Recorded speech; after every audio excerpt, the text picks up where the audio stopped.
एक निजी अस्पताल में महिला मरीज के इलाज में लापरवाही का आरोप लगाते हुए बजरंग दल के कार्यकर्ताओं ने निजी अस्पताल पर जमकर हंगामा किया। बताया जा रहा है कि बजरंग दल के एक कार्यकर्ता की पत्नी को गर्भ अवस्था में उपचार के लिए निजी अस्पताल में भर्ती कराया गया था, जहां पर कार्यकर्ता ने निजी अस्पताल के चिकित्सक और स्टाफ पर इलाज में लापरवाही बरतने का आरोप लगाया है।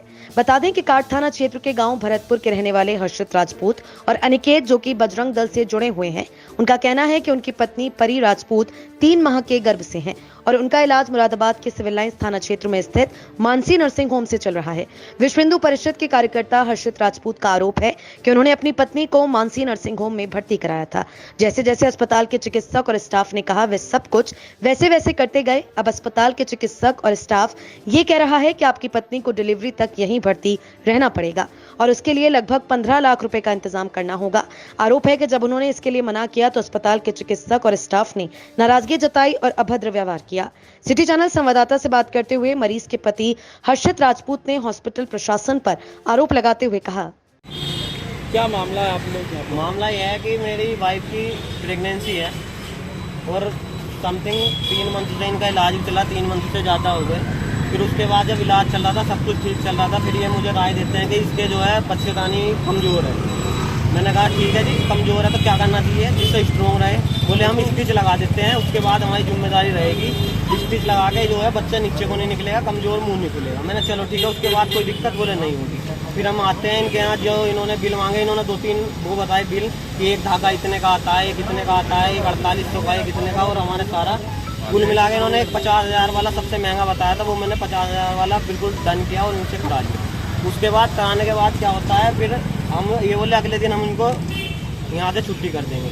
उसके बाद छुट्टी होती है, मैं जाता हूँ। उसके बाद जाते ही उसी रात को 11 बजे पेन होता है।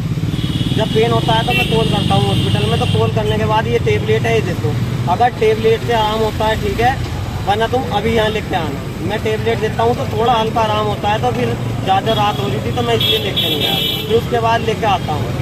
जब मैं लेके आया तो ये मुझसे बोलते हैं अल्ट्रासाउंड रूम में लेके जाते हैं, अल्ट्रासाउंड हुआ ठीक है। अब उसके बाद क्या कहते हैं कि आपकी जो है ये जो है आपको यहीं एडमिट रखना पड़ेगा। मैंने जी कितने दिन रखना पड़ेगा, ये हमें पहले बोलते बता नहीं सकते। मुझे कंफर्म बताओ कितने दिन में ठीक होगा, स्टेज ये कब स्ट्रॉन्ग हो जाएगा जो घर ले जाऊँ मैं। बेड रेस्ट तो टोटल मैं अपने घर पे दे रहा हूँ। तो ये बोलते हैं कि जी यहाँ तो सभी ऐसे रहते हैं, कम से कम आपको 4-5 मंथ यहीं, जब तक डिलीवरी ना हो आपको यहीं रहना पड़ेगा। मैं बोला उसके बिल क्या होंगे? बोले बिल आप जानते हो 10-15 लाख रुपए मेंटेन करो आप और जमा कर जाओ, और उसके बाद जो है मैंने कि मैं नहीं करूँगा। तो ये बिखर जाती है, मैं गारंटी भी कुछ नहीं है। उसके बाद मुझे ऊपर IVF रूम है इनका, वहाँ लेके जाते हैं। वो तो अलग होता है, जो ऑपरेशन के बाद होता है, वो स्टाम्प अलग होता है। वो तो खाली पेपर पे उस पर कराते हैं। 100 रुपये का स्टाम्प लाती है इनकी असिस्टेंट चारू, डॉक्टर चारू। उसके बाद जब चारू वो लाती है, उसके बाद एक हाथ से पकड़े रहती है और मेरी फाइल कब्जा रखी थी सारी। उसके बाद मैंने फाइल दे दो, दवाई तो ले लूँ मैं, दवाई दे के इसको जो है वो कर दूँ। नहीं फाइल कॉपी करेंगे हम, आप पे हमें ये नहीं है विश्वास नहीं है। जब आप एडमिट नहीं करना चाहते तो, या हम करेंगे तो हम स्टाम्प पे लिखो। तो स्टाम्प पे हमसे गलत लाइन लिखवाते हैं कि आपकी जच्चा आप एडमिट करके जा रहे हैं, आपने अपने होश और आवाज़ में एडमिट करके जा रहे हैं, हमारे पास इतना बिल दे के जाएंगे।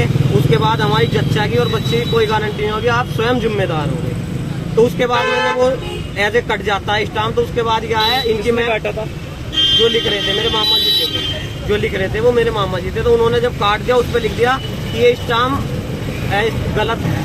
तो उसके बाद वो चारू मैम क्या करती हैं, उसको खींचती हैं, फाड़ती हैं और हमारे मुंह के सामने फेंकती हैं और बबल जाती हैं। हम क्या करते हैं, लेडीज हैं, हम कुछ नहीं, नीचे आ जाते हैं कि हमारी फाइल जो तुम्हारा मन है वो करो, यहाँ से चले जाओ। मैंने मेरी वाइफ का तो देखो ये पेन हो रहा है, हम कुछ नहीं जानते, कहीं भी लेके जाओ, या तो एडमिट करो 5 महीने, नहीं तो फिर कहीं भी लेके जाओ, मेरी कोई जिम्मेदारी नहीं है। उसके बाद भी ये क्या करते हैं कि चौकी को फोन करते हैं, मुझे नहीं पता, पुलिस बुलाते हैं हमें भगाने के लिए। अब आप क्या चाहते हैं? अब हम इंसाफ चाहते हैं, या तो जिम्मेदारी लें, पेशेंट की जिम्मेदारी ले। पेशेंट की जिम्मेदारी ले। पहली बात तो इन पर विश्वास नहीं है। जब ये कल हमारे साथ इतना बुरा बिहेव कर रहे हैं, क्या पता क्या कर रहे हैं। या तो ये लिखित आप हमें दें कि मेरे पेशेंट की जच्चा की और बच्चा की दोनों की गारंटी ले। जो इनका बिल है वो जैसे पहले पे होता है वो अभी भी होगा, चाहे कहीं से भी कुछ भी हो। मतलब इनके इलाज से आप संतुष्ट नहीं है पूरी तरह? बिल्कुल नहीं है जी। अब तो इन पर ये भी विश्वास नहीं है। कौन सी टेबलेट देते हैं, वो लिखवा के मार दे खुद, और मैं कहाँ फिरूंगा फिर अपनी वाइफ को? बच्चे के साथ साथ वाइफ भी खत्म हो जाए, फिर मैं कहाँ फिरूंगा? अब तक कितना पैसा खर्च हो गया आपका? और इसमें से जो है इन्होंने सारी बिल की कॉपी है, 1 मिनट में दिखाता हूँ। सारी इन्होंने फाड़ रखी हैं, इसमें से कुछ निकाला भी है। उसके बाद भी मेरे पास अच्छे सारे जो बड़े बड़े बिल हैं जो अलग रख रखे थे, वो मेरे पास ये थी गड्डी, ये है मेरे पास गड्डी है 10-10, 20-20 हजार के। वो तो मैं नहीं कह सकता, लेकिन इन्होंने मेरी कॉपी में से जो है जो फाइल थी उसमें से बिल भी निकाले। क्या नाम है डॉक्टर का? ये है जी डॉक्टर माला सक्सेना, मानसी हॉस्पिटल है। मैं जिला गौ सेवा प्रमुख हूँ विश्व हिंदू परिषद बजरंग दल से मुरादाबाद। क्या मामला बताइए। और ये जो हर्षित राजपूत है, ये हमारे बजरंग दल संगठन का कार्यकर्ता है और इसकी वाइफ का इलाज है मानसी नर्सिंग होम मुरादाबाद में चल रहा था। और इलाज के दौरान 2 महीने से इनका इलाज चल रहा था। फिर डॉक्टर ने बोले कि आपकी जो है बच्चेदानी का हमें मुंह बंद करना पड़ेगा ऑपरेशन टाँकों द्वारा। तो ये बोले कि ठीक है, हमें तो अपना मरीज़ सही चाहिए, आप कर दीजिए। तो फिर डॉक्टर ने जब इनका बच्चेदानी का मुंह बंद कर दिया तो उसके बाद से ही इनका 24 घंटे पेन हो रहा है कंटिन्यू। ये यहाँ पर डॉक्टर के पास आए कि मैडम हमारी वाइफ का जो है पेन बंद नहीं हो रहा है। तो ये बोलने की पेन किलर की दवाई इन्होंने दी कि ठीक हो जाएगा, आप जाइए। उससे भी ठीक नहीं हुआ। फिर ये कल फिर तीसरे नंबर पर यहाँ पर आए तो डॉक्टर ने इनके साथ बहुत गंदा व्यवहार करा और बोली कि मेरी पूरी जिम्मेदारी नहीं है पूरी ज़िंदगी की, आपकी जहाँ मर्जी करें वहाँ अपनी ट्रीटमेंट करा सकते हैं और आपको मुझसे इलाज कराना है तो 5 महीने मेरे पास आप इसको एडमिट रखिए, 10 से 15 लाख रुपये का जुगाड़ करिए। उसके बाद में आप यहाँ पर लिख कर जाएंगे कि अगर इनके साथ कुछ जीवन के साथ कुछ खिलवाड़ होता है तो उसका जिम्मेदार हॉस्पिटल नहीं होगा। अब आप क्या चाहते हैं? हम चाहते हैं कि ऐसी डॉक्टरी के खिलाफ सख्त से सख्त कार्रवाई हो जिससे किसी और की जान खतरे में ना पड़े। कुछ ज्ञापन देंगे, किसी से मिलेंगे? अब वहाँ डॉक्टर साहब से हॉस्पिटल में वार्ता करने आए हैं। वार्ता के बाद हम सीएमओ के यहाँ जाएंगे, उनके यहाँ धरना प्रदर्शन करेंगे। यदि हमारी बात शांतिपूर्वक नहीं मानी जाती है तो उसके लिए हम आगे आंदोलन और कार्रवाई के लिए प्रशासन से मांग करेंगे। हंगामे की सूचना पर थाना सिविल लाइंस की पुलिस पहुंच गई, जहां पर सभी को समझाने का प्रयास किया गया। इस दौरान कई वरिष्ठ नेता भी मौके पर पहुंचे और हालात जानने का प्रयास किया गया। काफी देर तक समझाने का प्रयास किया जा रहा था। हॉस्पिटल प्रशासन ने साफ कहा कि मरीज के परिजनों द्वारा लगाए गए सभी आरोप पूरी तरह से गलत हैं।